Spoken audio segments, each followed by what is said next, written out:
মা, তুমি প্রথম ঢাকা কবে এসেছিলে? আমরা তো ঢাকায় এসেছিলাম সেই 2000 সালে। তখন আমাদের অভাবের সংসার। তোর বাবা আর আমি দুজনেই তো চাকরি করতাম। আর তখন আমার প্রথমে বেতন কত ছিল জানিস? মাত্র 300 টাকা।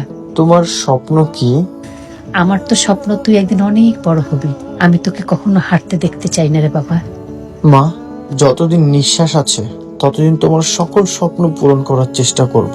আম্মু হয়তো মুখে না বললেও আমি জানি তারও একটা স্বপ্নের বাড়ি আছে, যেখানে তার পছন্দের বড় কিচেন থাকবে, একটা বড় বারান্দা থাকবে, আর বারান্দায় অনেকগুলো গাছ থাকবে। আমার প্রথম ভালোবাসা আমার মা।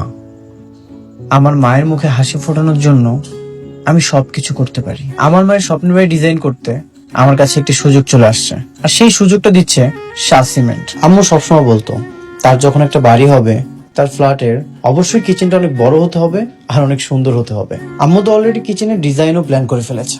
আপনার মায়ের স্বপ্নের বাড়ি কেমন হবে সেই ডিজাইনটা যে যত সুন্দর করে লিখে পাঠাতে পারবে, সেখান থেকে বেস্ট 3 জনকে সিলেক্ট করা হবে উইনার হিসেবে। কারণ চলছে মায়ের ভালোবাসার বাড়ি প্রতিযোগিতা, এবং সেই 3 জনের স্বপ্নের বাড়ি ডিজাইন করে দিবে শাহ সিমেন্ট, দেশের সবচেয়ে ভালো আর্কিটেক্ট দিয়ে। আর সেই সাথে শাহ সিমেন্ট গিফট করবে 500 ব্যাগ সিমেন্ট। লিখে পাঠানোর শেষ সময় 31 মে 2026।